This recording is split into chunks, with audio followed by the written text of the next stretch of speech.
हर हर गंगे। अभी हम हैं संगम तट के पास और हमारे साथ हैं इस वक्त आचार्य श्री जितेंद्र तिवारी जी महाराज जी। आज हम इनसे जानेंगे कि प्रयागराज का संगम, महाकुंभ और अन्य क्षेत्रों में जो हमारे 4 कुंभ लगते हैं वो क्यों लगते हैं, कैसे लगते हैं और कुंभ की क्या महत्वता होती है। आइए हम मिलते हैं पंडित जी से। हर हर गंगे पंडित जी। हर हर गंगे। जय सीताराम। जय तीर्थराज प्रयाग। जय त्रिवेणी। जय महाकुंभ। नमस्कार। मैं आचार्य जितेंद्र तिवारी।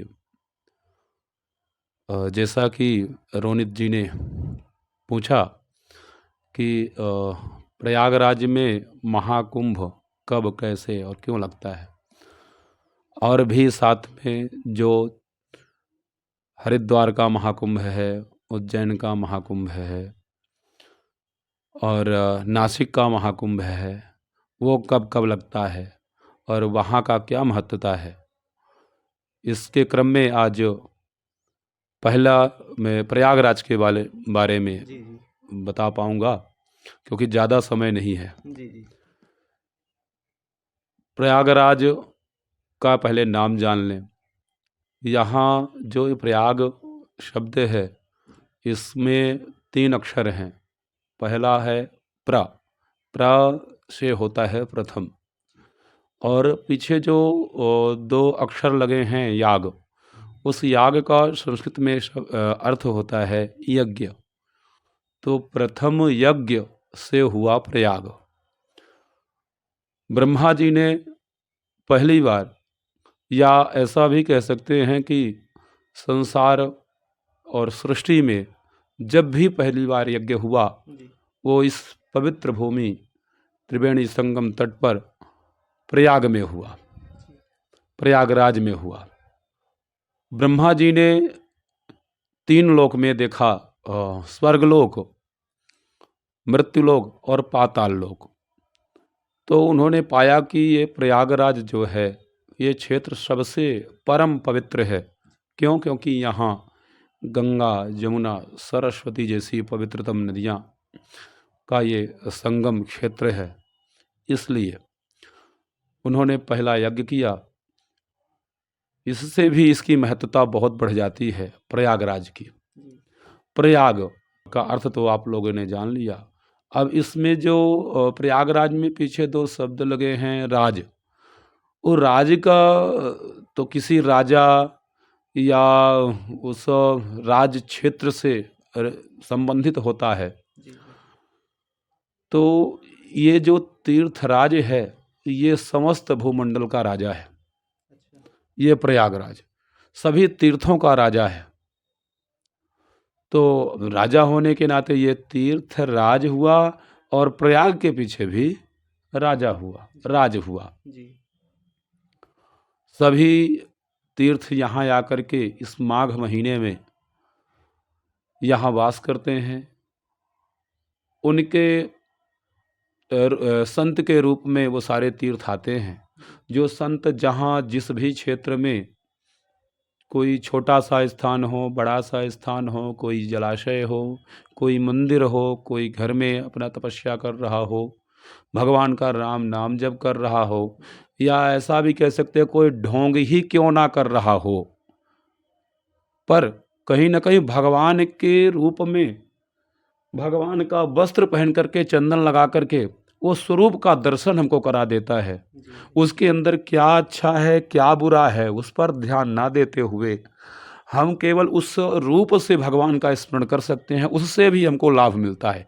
एक जो ढोंग करने वाला व्यक्ति होता है, उससे भी, अब वो उसकी अपनी गतिविधि है, अपना चरित्र है कि वो उस वेश में आकर के भी कुछ अच्छा करे, या किसी के साथ कुछ गलत व्यवहार करे, जी वो उसका अपना वो गति होगी, दुर्गति होगी या सदगति होगी।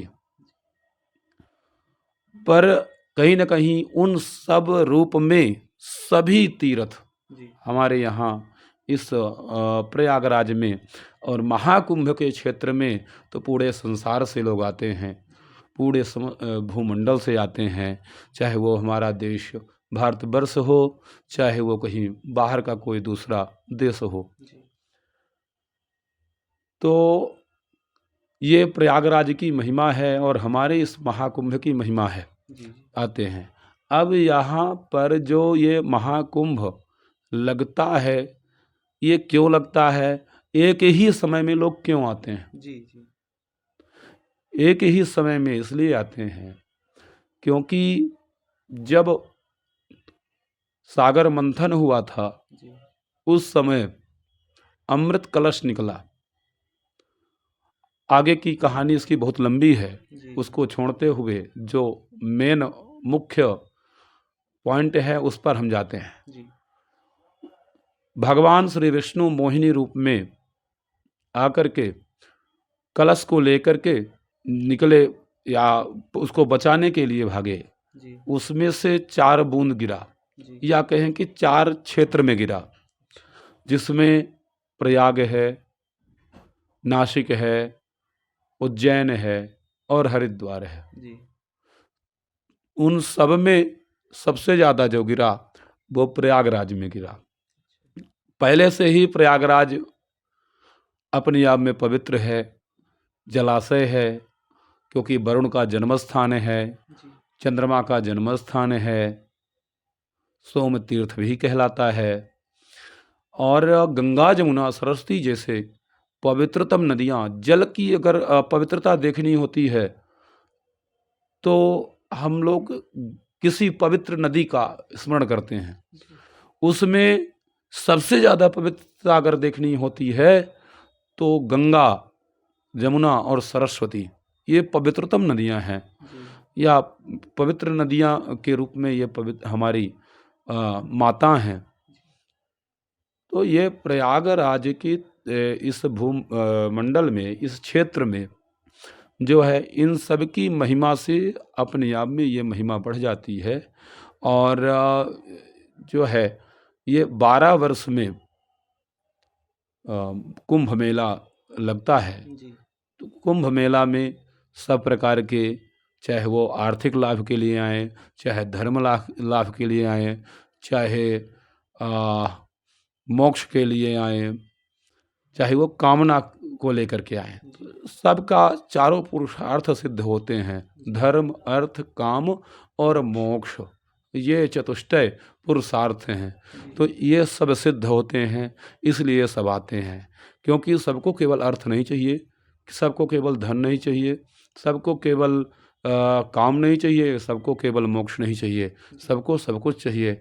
तो उसी के लिए सब यहाँ महाकुंभ क्षेत्र में, प्रयागराज में माघ महीना में आते हैं। माघ मकर गति रवि जब होई, तीर्थ पति आव सब कोई। तो अब ये माघ महीना, मकर राशि पर सूर्य और वृष राशि पर बृहस्पति जब आते हैं तब कुंभ लगता है। और बृहस्पति 12 वर्ष में आते हैं। बृहस्पति 12 वर्ष में वृष राशि पर आते हैं, और मकर राशि पर तो हर साल सूर्य आते हैं। तो वो हर साल का मेला है यहाँ। लेकिन 12 वर्ष में जब बृहस्पति आते हैं तब महाकुंभ कुंभ मेला लगता है। जी जी तो ये इसकी महिमा है 12 वर्ष की।